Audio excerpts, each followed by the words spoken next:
yourself and say to yourself, today is good to be me.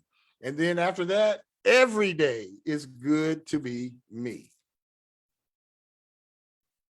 All right, all right, all right. We're gonna get started. We just finished the series on soul's journey, and I know in the invitation it did say soul's journey, but actually today we are getting to our soul's energy.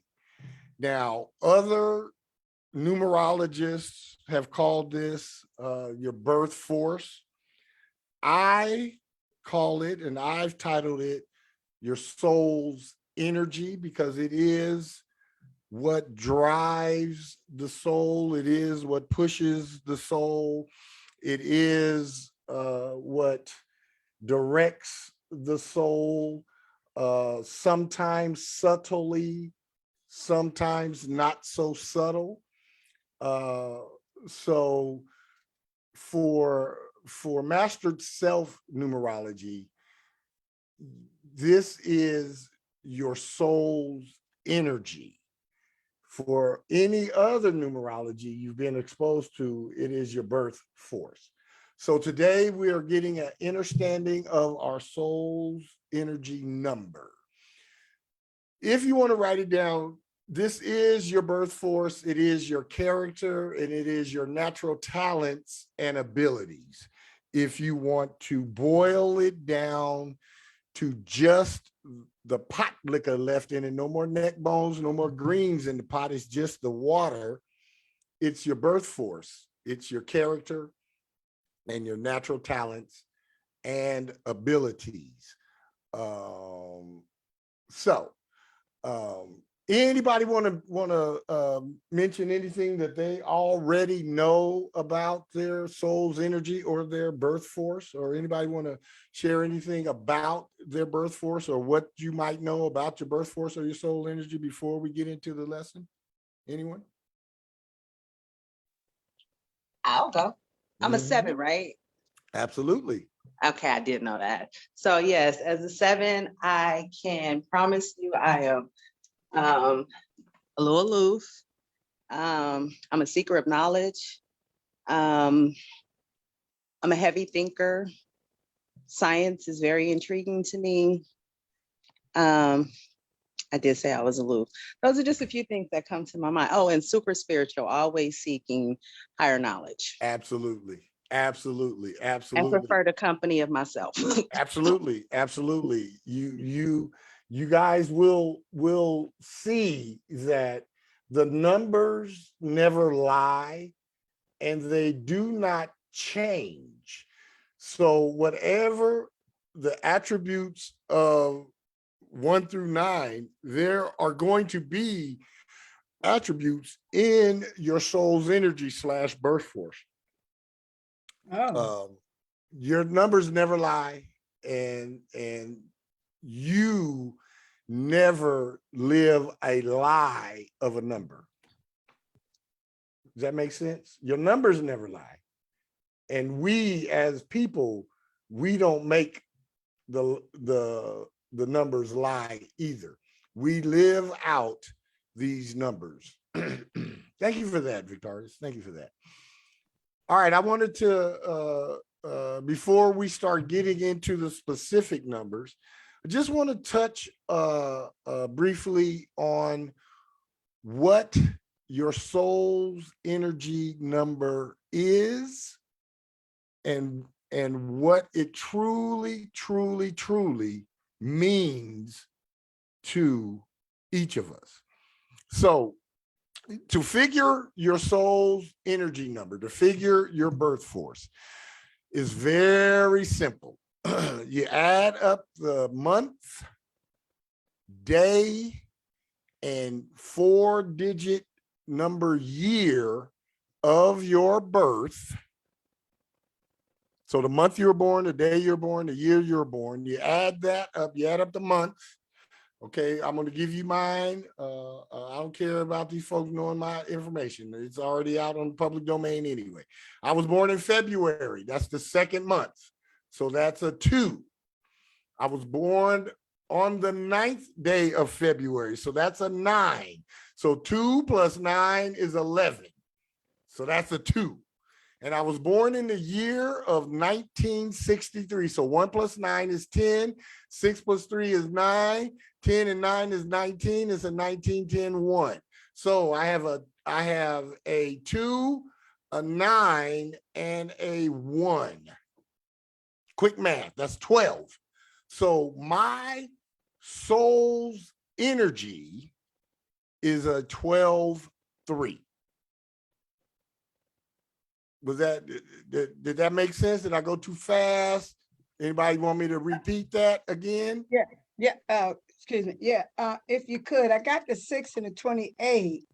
And then do you add the 19th under the 28 and then the 50 under the 19th? At the 6, you're born June 28th, right? Mm-hmm. So that's a 6, mm-hmm. and then a 1, and then what year? 1950. 1950. So that's a 15-6. So 6-1-6. So 12, 13-4 is your energy, soul's energy. Mm-hmm. 13-4 for Okay. you. Okay. Anybody else having an issue with their figuring their soul energy number, your birth force number?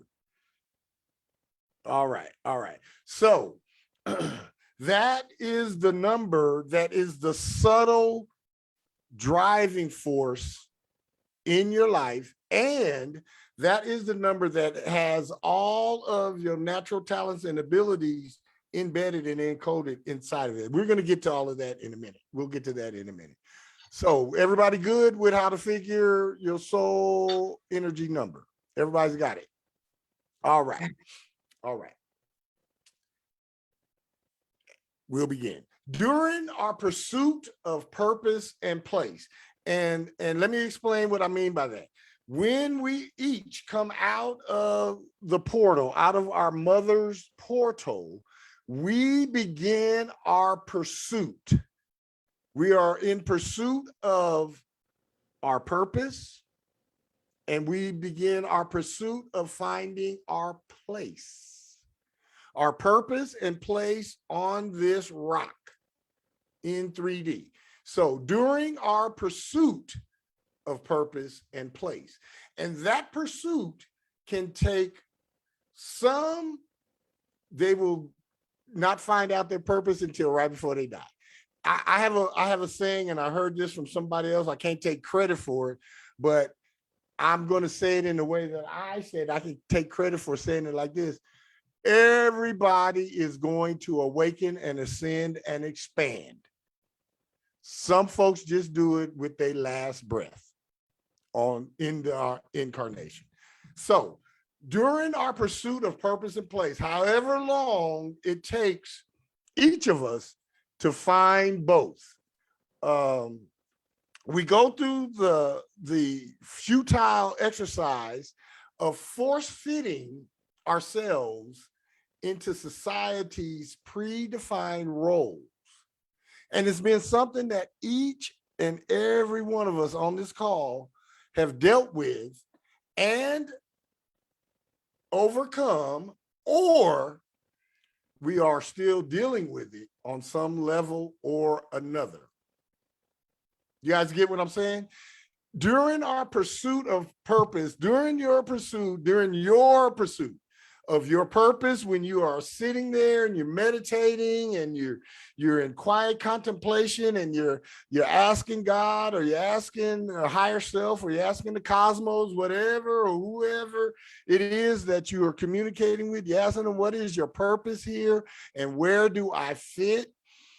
Along that journey until you get your purpose and until you get your place, we force fit ourselves into society's predefined roles, our families' predefined roles, jobs predefined roles, relationship predefined roles, and we deal with that on some level or another constantly. It is the force fitting of ourselves into these predefined roles that causes, wait for it, the toxicity, the negativity, and the dysfunction that we have all dealt with in relationships, in interpersonal, intimate relationships, in platonic relationships, and work relationships, in relationships we have with jobs, or we have with landlords, or we have with the cashier at the supermarket. Believe it or not, every interaction that we have outside of the interaction we have with ourselves is a relationship. We are in myriad relationships throughout our lives, and we are in simultaneous and consecutive and concurrent relationships throughout our lives and throughout our daily lives and throughout our soul journey, regardless if you are expanded or awakened or not. You are still in a relationship. You are in a relationship with that bus driver if you ride that bus every day. You're in a relationship with that Uber driver, even if they're different every day. You're in a relationship with the receptionist at your job. You're in a relationship with the mailman that drop off the mail. You're in a relationship with the taco truck driver that come to the parking lot twice a day. You're in a relationship. How each of us deals with the pursuit of our purpose and place determines who we become ultimately. How each of us deals with coming out of those force-fitted roles, how each of us embraces our own uniqueness and our own individuality aside from the group. Yeah. We are each part of some group. Some of us are part of multiple groups, but we are all part of some sort of a group. How we each deal with the breaking out of those forced roles determines who we become ultimately. It's not the fall that determines the person. It's how hard you fight getting your ass back up that determines who you are. All of us fall. All of us make mistakes. All of us make missteps. All of us get caught up in shenanigans somewhere along the way. Even the most spiritual of us are just one thought, action, word, or deed from falling short. All of us. How we respond after the fall, that tells me more about the character of a person, not what they did to fall. It doesn't matter what you do to fall. It doesn't matter. It doesn't matter. What is bad for one is great for the other, and good for some, and maybe okay for a few, and it's nobody's right to judge whose fall is worse than whose other fall. When we fall short of ourselves, it's bad enough. Doesn't matter what was the cause of the fall. What matters is what you gonna do, dog. You gonna stay there and wallow in it, or you gonna get your ass up? How each one of us gets our asses up out of these forced roles and these boxes and these square pegs, and we're round holes, and how each one of us gets up and fights out of that. That determines who you become, not the fall.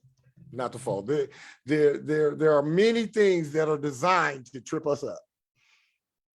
Many things that their whole design is to trip us up and to keep us from becoming aware of who we truly are. Television is designed to do that.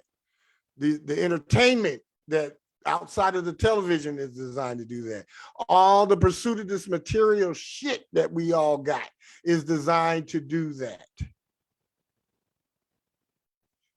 Dysfunction in your relationships is designed to do that. Having unruly children is designed to do that. Having a boss you don't like is designed to do that. Being cut off in traffic is designed to do that. All of the obstacles are designed to keep us from really getting to know who the fuck we are. Because we're so worried about the obstacle. We're worried about rent. We're worried about bills. We're worried about, I got to pay my car note. Got to pay this. The neighbor got a new Mercedes Benz. I got to go get one. Ah!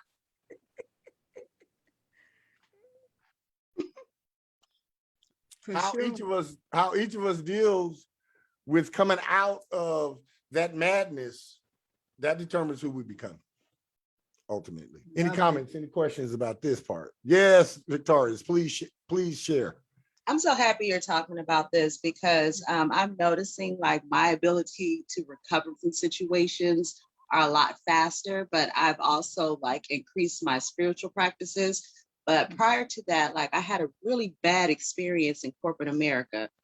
And to this day, I still have a bad taste in my mouth from the situation. But it kept me from looking for certain type of jobs for a long time. Absolutely. I still don't want to go back into that industry, but yeah. So I don't blame you. Absolutely right. Yeah. I don't blame you. How each of us deals with that determines who we become. It's not that fall. It's not that disappointment. It's not that mistake. I had a saying, years ago, we could do 99 great things and fuck up once. And guess what they're going to remember? The one. They will discount the 99 great things you've done for the one not so great thing that you have done. How each of us deals with this, I can't stress this anymore, importantly.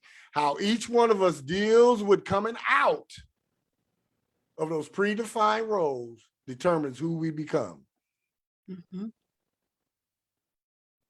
Absolutely, David. Corporate America got a whole bunch of people messed up.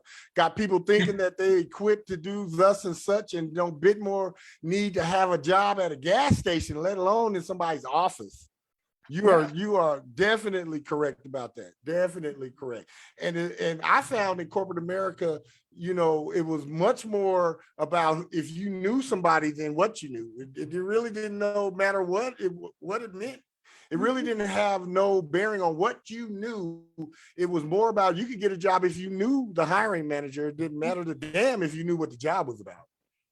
It really also happened a lot in churches and stuff too. I mean, people just do that kind of stuff, Absolutely. Absolutely. And it's so inauthentic, Absolutely. Absolutely. Yeah, that Morpheus red pill would be great for each of us right now, brother.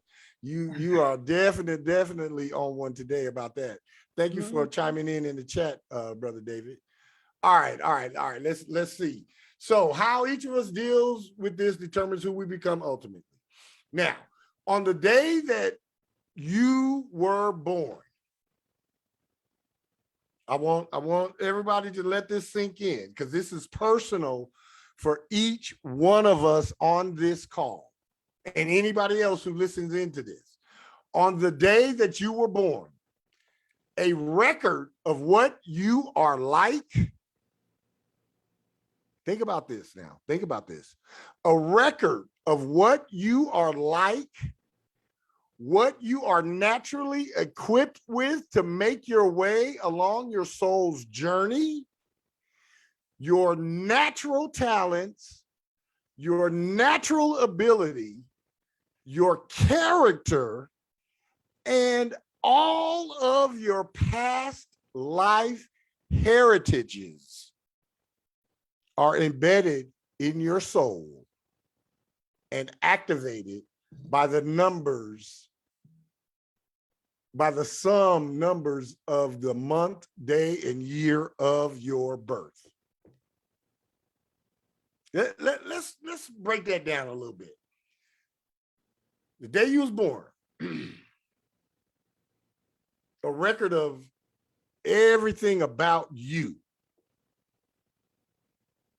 not just the time and place you were born at. That's all that's on the paper, time and place, mama, daddy, you know, a bunch of other numbers and your registration number, your chattel number. That's what's registered on the paper.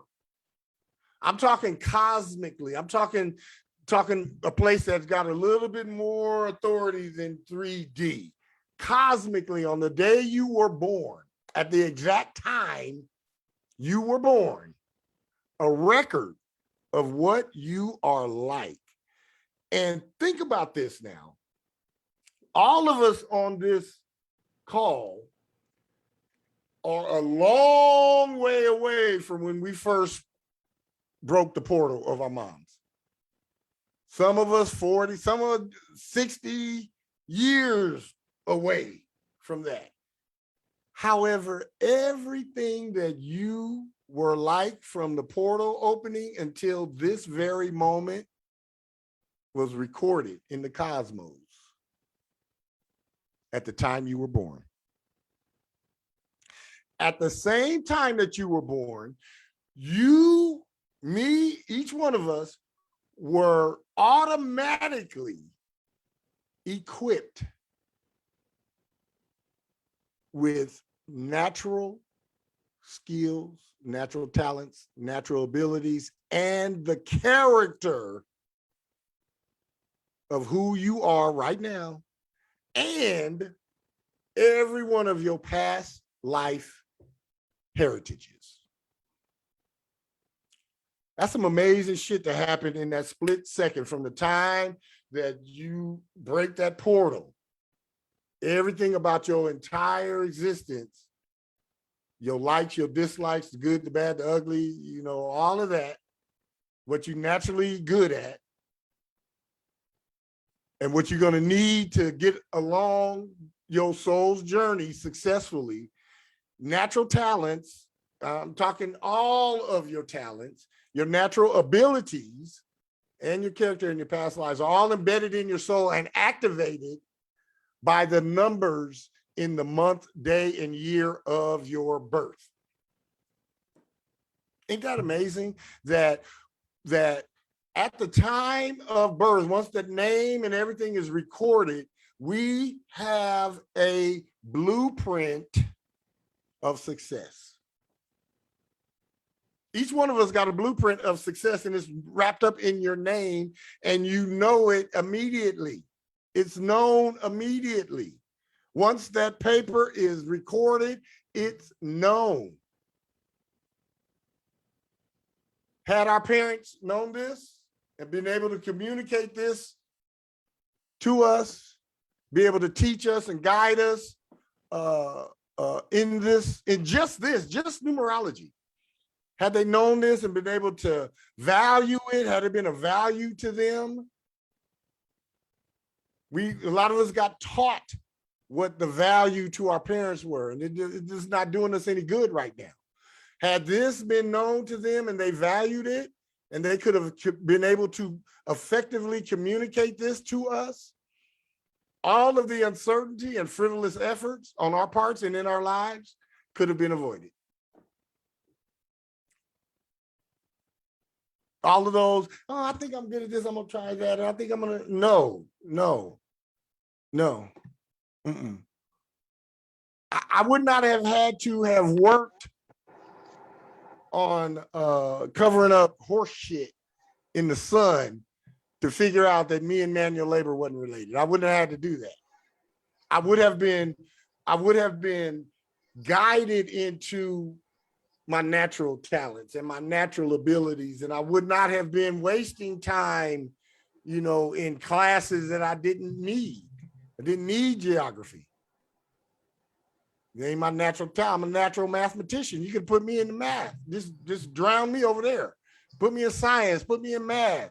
Put me in English lit. I don't need home ec. Not one of my natural talents. You guys understand what I'm saying. You guys get this. You guys get this. Had our parents known this, And knowing all of this about us, much of the uncertainty and frivolous efforts on our parts could have been avoided. We could have been pointed in the right directions to reach our ultimate goals from the very beginning. From day one. Yes, Victorious, please speak. But instead, we all got the one size fit all indoctrination that never taught us who we were as individuals and what our true talents and abilities were. Absolutely. Absolutely. It's a crying shame sometimes when you think about that. Woo. Yes, it is. Yes, it is. Being able to. That was close. David? That was close.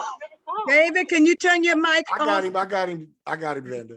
Being able to be directed into those things that A, you're naturally equipped to do, and B, you're great at already, eliminates all of the drama, all the toxicity, all the uncertainty, all the trauma, you know, that we had as kids being forced into auto shop. And I'm not a mechanic. Being forced in the wood shop, I can't do shit with no saws and sanders and all of that. That wasn't my forte. Now, give me a slide rule and some drafting paper, and yeah, I could plot out some shit for you. Yeah, give me some blueprint paper and I could plot it out, but I'm gonna give it to whoever is handy with the tools and the woodworking to do the other part. Because that wasn't my thing. I wasn't good at I'm telling y'all, man, when I had coloring books and everything was outside of the lines, everything. I could never color inside of a line. I couldn't. I just didn't, it just wasn't something that even interested me. I have artistic flair with words. You want me to draw people? You're going to get stick people. That's it. I can't even put a concept. I can't even draw Mr. Potato Head. I can't. That's not my skill. But you want a nice letter, you want a business letter, you want a donation letter, something like that. Oh, I'm your guy because I can write and I can put these words together. Had I known that, had we known what we were really good at and what we weren't equipped at when we were really young, we would have avoided a whole lot of the missteps that we've taken in our lives. Can I say something? Yes, you can. That is so powerful what you're saying, because all I knew was music, dance, Absolutely. Ice skating, all creative type of things that, like that.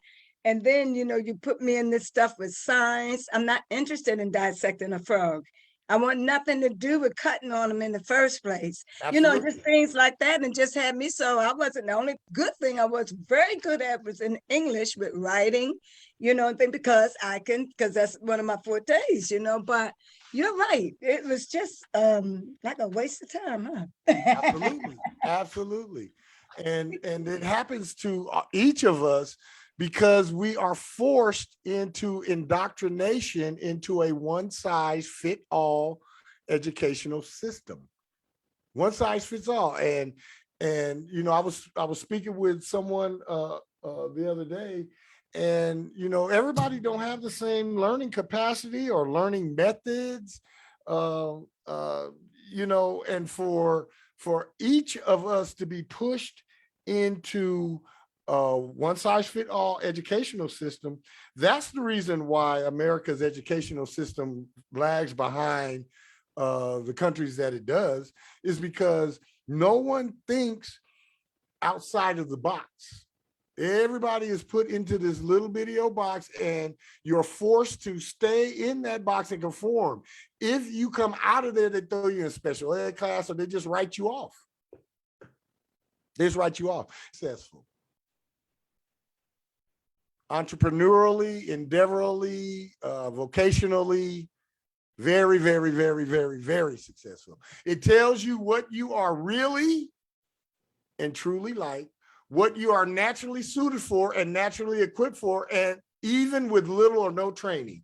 I'm telling you, first time I saw Microsoft Excel spreadsheet it was overwhelming for about 10 minutes. And then I clicked on that, my favorite section in any software, the help section. You click on that and start at A. And normally they have a manual. Nowadays, before, you know, when I was in corporate America, the manual was separate, but now you get software and the manual is already on the software. Before I would start even doing anything with any software, I even do this right now. Before I do anything, I go and find the manual and I read it. The things that you are naturally good at in your birth force, you need little or no training. Yes, Victorious, go ahead. I saw your hand up. I just think it's really interesting that you mentioned that, because today we live in a society where the indoctrination has convinced a lot of the millennials and younger people that because they are such creative types, now they don't want to read anymore. And the sad part about that is like all the information has been hidden in books. Absolutely. Absolutely. So yeah, we're on a really slippery slope right now because people don't like to read anymore. Nobody don't want to read nothing more than 140 characters. If it's more than a text message, you got problems. People are not listening. They don't have patience. A lot of the millennials, they want the experience, but they don't want to do the work to get the experience. They want the recognition, but no experience. You know, they come out the box thinking that they have it all because everything is at their fingertips.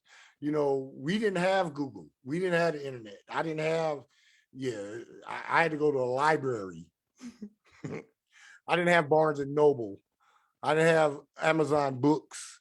I had to go to a public library and search and go to old bookstores and search and get books given to me. And and I had to actually read those books. It's amazing.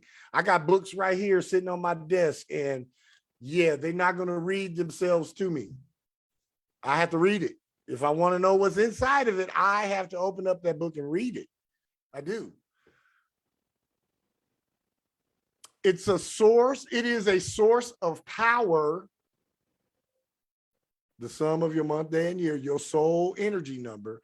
It's a source of power and energy to be depended upon and drawn upon. Listen to that. It is a source of power and energy to be depended upon and drawn upon as you fulfill the requirements of your soul's journey. When we get further down into this, I'm going to let you know how the birth force affects the journey and the journey affects the birth. Yeah, they all work in tandem together.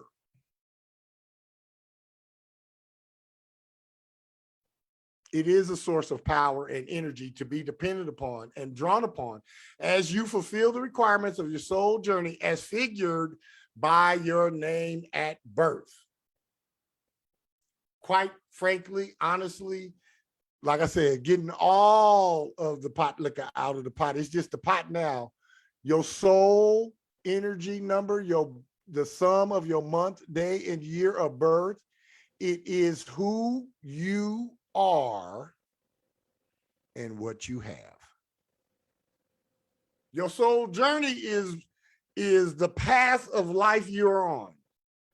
Your soul's urges are the things that your soul yearns for. Your soul's energy is who you are. Your birth force is who you are and what you have. And I'm not talking about material stuff. The material things that we have, this house I'm sitting in, that car that I drive, the clothes I got on, they're not mine. I am using them. What I have and who I am, my soul energy number. It's in my name. That's all I have and all I got. The rest of this stuff is just window dressing. It's just dressing. It's an extra cherry on a piece of cake. You know, the cars and the clothes and all that. Who you are and what you have is in your name. And that's all you are and all you have. The rest is just window dressing. Can I ask something? Yes, you can. So is your soul Energy. soul journey and your soul energy, are they both the same numbers? They could be, but they're different. They Okay. are figured different. Your soul journey is your full name.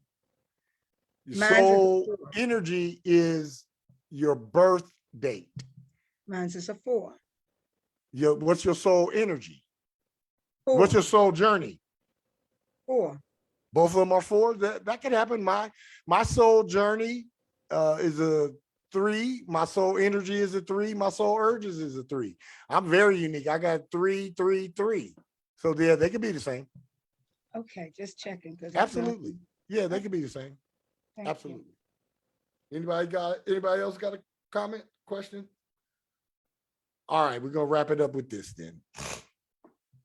Many of us share names with many others. And those that we share names with, if you know, I share a lot of similar characteristics to anybody named Mark, M-A-R-K. In fact, I share characteristics with anybody whose name comes back to a 16-7.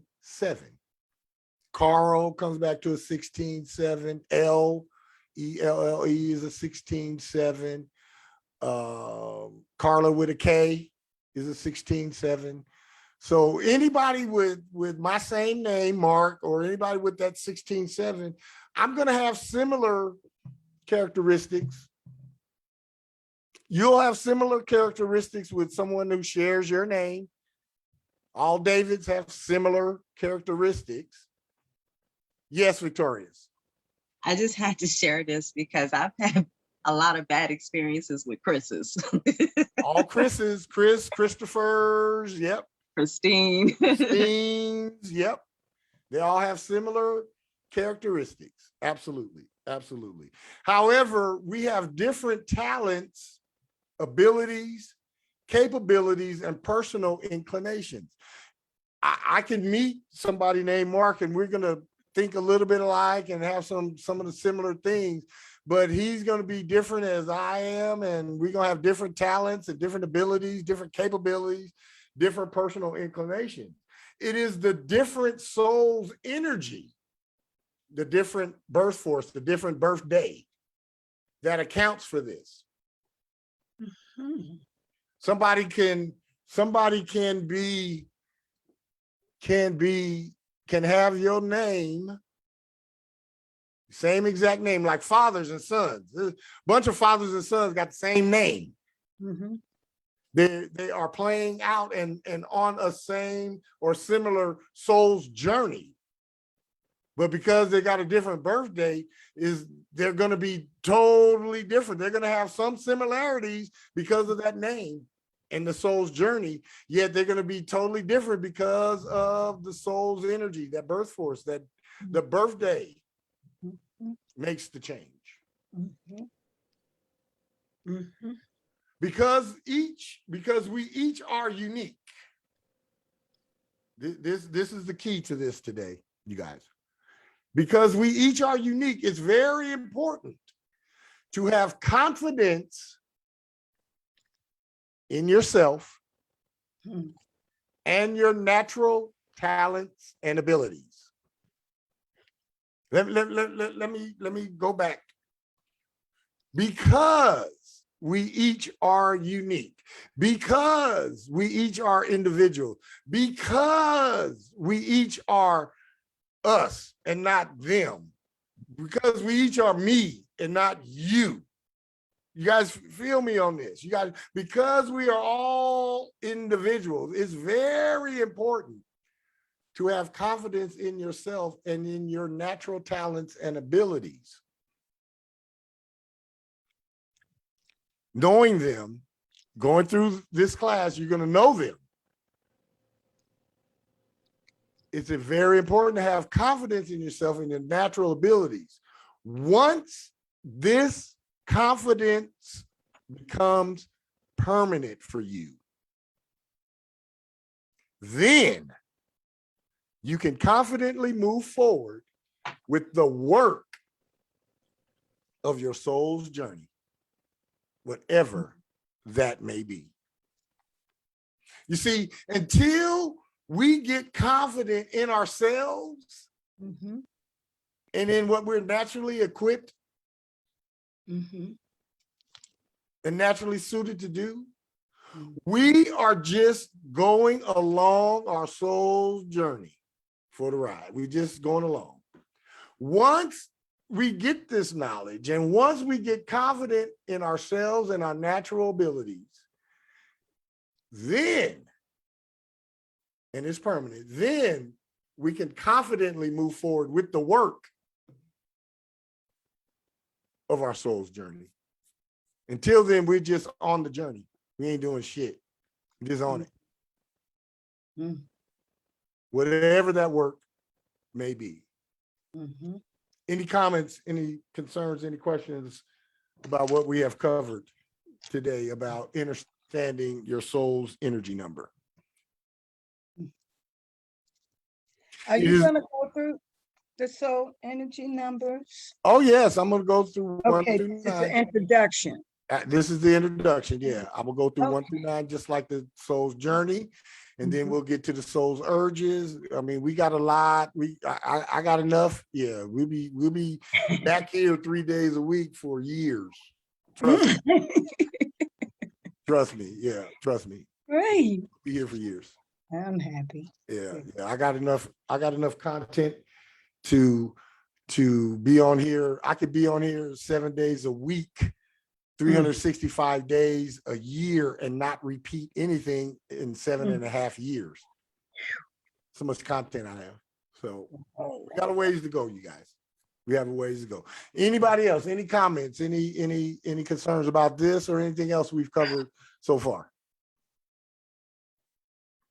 All right. All right. Last thing I want to tell us before we end this tonight is no matter what each of us does, no matter what you do with the knowledge and the information and wisdom that I'm teaching and sharing, no matter what you do with the information and knowledge you already have on your own or any other esoterics and sciences and any other type of knowledge that you may have, doesn't matter. Know yourself.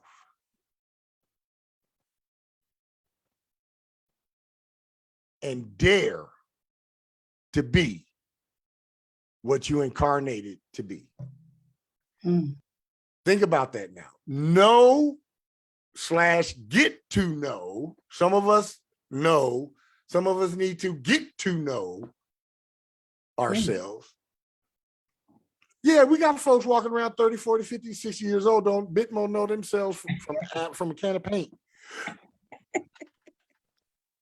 Ain't that the truth? For sure. Don't bit more know themselves from a can of paint. For real, for real. For So real. know yourself or get to know yourself and then dare to be what you incarnated to be.